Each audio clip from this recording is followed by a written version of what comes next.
The Dullahan by Jeff McDonald.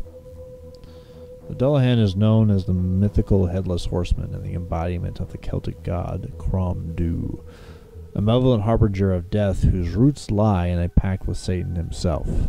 He is said to be an earth-bound demigod who demands blood sacrifice in the form of decapitation. This headless rider roams the lands of Ireland looking for victims whose heads he intends to take, but no one knows why. It is rumored that the Dullahan was a soldier in his previous life and had his head taken from him in battle. Being a pious man who had turned from God, he made a pact with Satan. He would have to collect the souls in order to buy favor in hell and secure a place where he would not be tormented. Satan placed a curse that only can be broken by collecting a certain number of souls in order to buy favor in hell to secure his place. But Satan warned him that he had made this pact plenty of times before, and none had been able to complete it. The Dullahan rides in a black carriage pulled by 6 horses. It is said that these horses ride so quickly and ferociously that fire emanates from both their nostrils and their hooves as they strike the ground. The carriage that some believe he rides is made of old coffins, crumbling tombstones, and bones of rotting flesh, as it was made with whatever he could find near his burial place. He wears a long, tattered black cloak that flows behind him as he rides through the land, and he is known to hold his severed head rotting into the sky as a guide in search for the souls that he is destined to take. His severed head has a terrible appearance, covered in rotting flesh that gives off the strong odor of rotting cheese, and with a complexion of stale dough. The mouth is split into a terrifying grin as he finds joy in taking the lives of others. His eyes are lit up with an evil fire that dart back and forth, constantly looking for victims.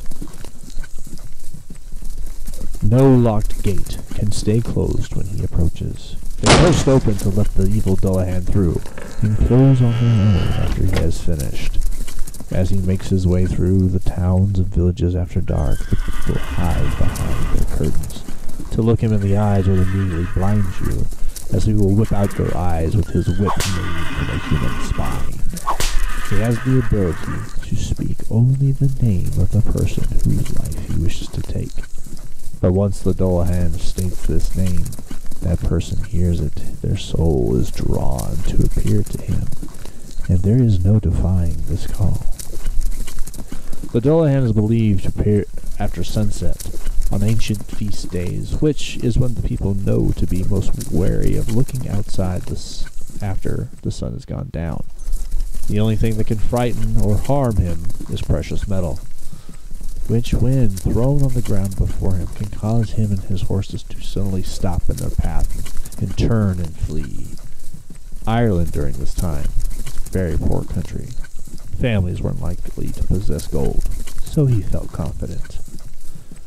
Entering a small village of Glen Craig, he called upon his next victim, a young Irish girl.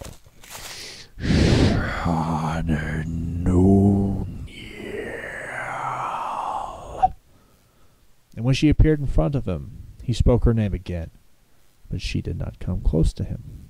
So he reached out with his whip made from a human spine, wrapped it quickly around her neck, and pulled the girl close to see what power this frail little girl possessed that would thwart his. He looked deep into her eyes, and she frighteningly looked back, shaking. He tried to call her name a 3rd time, but his curse would not allow it. As he looked around at the villagers staring at his inability, she pulled something from her pocket. She thrust a gold ring into the rotted flesh of his body, past his ribs and into his blackened heart. He reeled back and dropped the girl. Feeling the precious metal within him, he heard the laugh of Satan, mocking his failure, ring out the village, echoing from house to house. Pain shot through his rotten body, and fire flicked from his wounds, sending to the ground in agony. Behind him, a dimensional rip opened. A large, ugly hellhound burst forth and dragged him into hell. and an afterlife of torture and torment. As the whip began to close, Satan stepped forward, looked at the girl, smiled, and bowed in respect. You see, the girl could not go to the Dullahan, you see, because she was deaf and never heard her name called, although she knew the legend. Everyone in Ireland knew the legend.